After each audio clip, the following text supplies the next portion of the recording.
Now we're next going to take a look at an example that involves the product of two square root expressions in which both radicands are negative.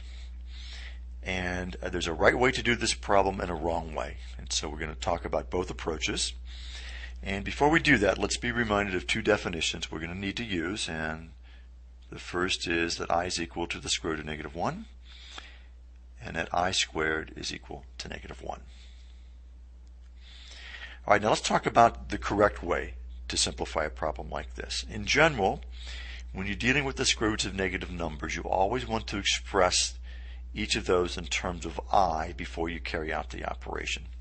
So what we need to do with the correct approach is to rewrite each of those radicals in terms of I. So what I'm going to do is to rewrite inside each radical, make it the product of negative 1 times 2.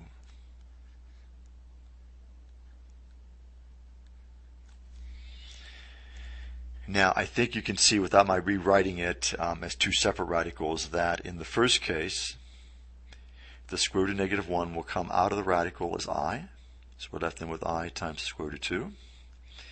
And the same thing will be true with the second radical. So we can rewrite that then as I times the square root of 2. So what we have now, coming down to the next line, we're going to have then, would you agree, I squared times the square root of 2 times the square root of 2, which is equal to I squared times the square root of 4.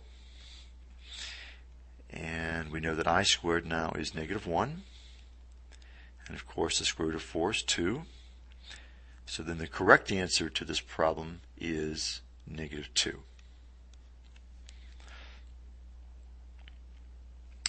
That's the correct way to do it. Now for the wrong way to do it would be to do the following.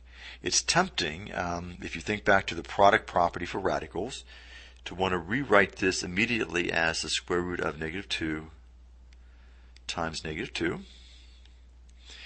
which would simplify then into the square root of 4, and the square root of 4 we know to be positive 2. But you can see that's not the same answer that we got doing it the correct way, which was negative 2.